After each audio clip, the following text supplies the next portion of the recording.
All those unfinished songs on your laptop are a superpower. All those tracks that weren't good enough, that you didn't like, that you didn't feel like finishing, that you didn't finish. Well, guess what? They're actually a good thing. They're actually your North Star. You know why? Because when we don't get what we want, we learn about what we do want. When we experience the unwanted, when we experience trouble, when we have trouble, when we have things that are seemingly negative, seemingly getting us down, that's actually teaching us about what is something that we desire. And so it's good that you haven't finished a lot of music. Why? Because you have clarity. You know that you want to finish music. You know that you want a system to finish music, and you know that you want to do that consistently. So today I want to give you 3 simple things that you can actually start doing today, that you can start doing yesterday, because that's how time works, right? But no, 3 things that you can start doing, and this is going to actually help you finish music. This is actually going to help you get clarity on what you need to do to start finishing music. So you know that you want to finish music more often, and you know you got a bunch of songs sitting on your computer, and how are you going to do it? So there's really 3 things that I want to share with you. And the first one is stealing, okay? And what you're going to do is you're going to identify what genre do you want to make. Is it dubstep? Is it house? Like whatever it is, doesn't really matter. But you're going to identify the genre, and you're going to find some tracks in that genre, and then you're going to steal the arrangement. So that's what I mean by stealing. We're going to look at the intro, the build-up, the drop, the breakdown, whatever that order is of the arrangement of your tracks that you found in your genre that you want to make. Steal the arrangement. Take the tempo too, and then just make a template with that. And then whenever you start a new track, just use the arrangement that you stole from the reference track. And I promise you, it's going to make your life a lot easier because now you have a structure. Now you have a left to right structure that you can make your music within. Secondly, get 10K steps every day. Now, this is kind of weird. This isn't exactly, like this is what you should do in the DAW. This is what you should be doing to actually make music. But this is one of those weird things that has nothing to do with music that's going to make it a lot easier to finish stuff. That's going to make it a lot easier to feel creative. Something about walking really unlocks our energy. It unlocks our creativity and unlocks what we can do. It unlocks what we can bring to the computer when we sit down for those music production sections. And so I highly suggest you start walking. I was going to bring my treadmill into the frame. I don't have it. But you can buy a treadmill, a walking desk treadmill for, I think they're like $100 right now. Like it's like insanely cheap. I'll try to link it in the description or something. But anyways, I'm telling you, getting steps every day is such a game changer. So much more than you might imagine, because it's also just going to help you feel good. And you ever notice how you have certain sessions at the computer, you're making music and you feel really good and ideas are just flowing to you. Creativity is coming in left and right. You're making that banger drop. You're picking the great hi-hats and you're finishing that song, right? But then other times it's just not flowing that right. Well, it's because you don't feel as good. It's because your creativity is not as freely flowing. It's because your energy is not as freely flowing. And so getting steps every day is going to help you with that. I always recommend 10K.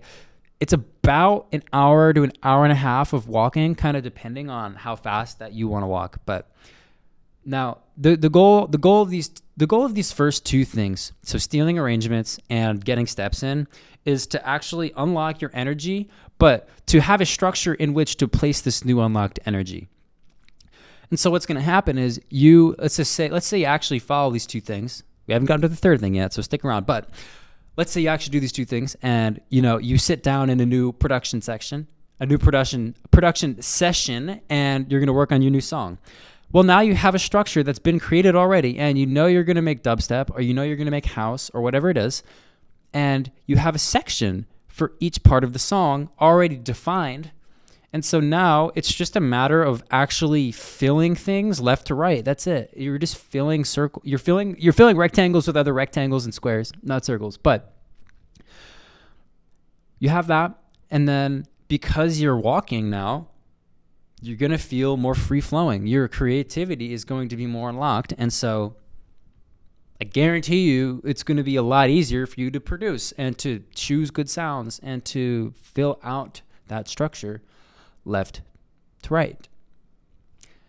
Now, the third thing, and this is another thing which is kind of weird, like the second thing, is you're going to actually define what you want to do with your music long term. Do you want to play a festival?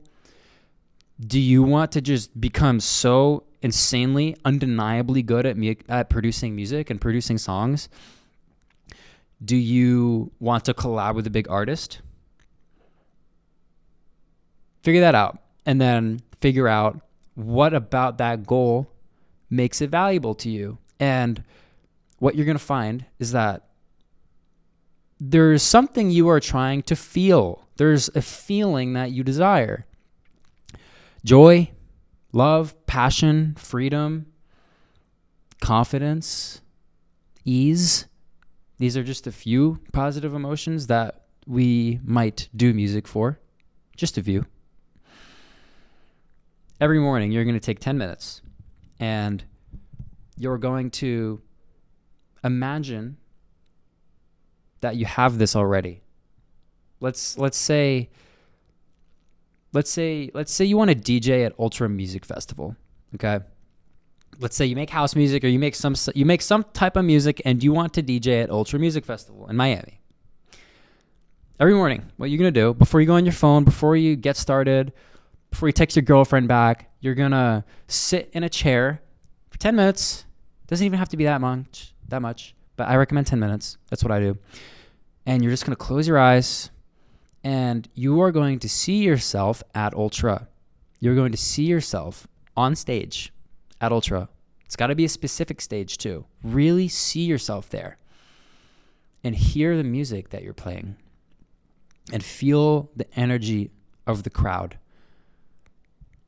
And I need you to practice this. I need you to do this daily for a little bit, for like a few weeks at least. Like, come on, just try it, okay? Because what's going to happen is if you get good at this, you are going to learn. Yes, that's right. You're going to learn that you have the ability to feel emotions from the future. Let me say that again. You have the ability to feel emotions from the future. This is very powerful because think about it. What's the difference between you in the future playing Ultra and you right now imagining you playing at Ultra in the future, emotionally speaking? Well, there's no difference. If you're doing this well, if you get good enough at this skill of imagination and feeling emotions of a different time, there's actually no difference. Like, it is technically not any different. And so what's going to happen is that you are actually, by feeling those emotions, guaranteed on the path to playing at Ultra. Guaranteed. And now maybe it's not Ultra that you end up playing, right? But the idea is by feeling those emotions of the end goal, you are going to align yourself with the end goal, and the end goal is going to come to you.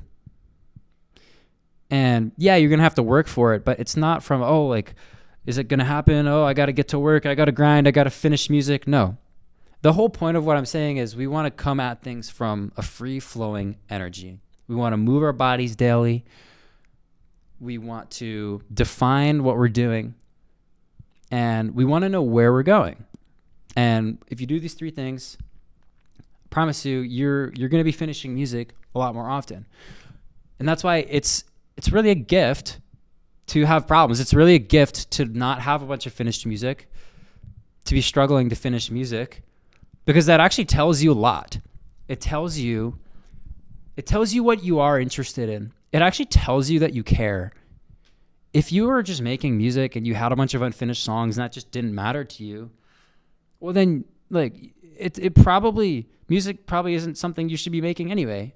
And now I'm not saying that you can't make music for fun. You can't, like, not care deeply about it.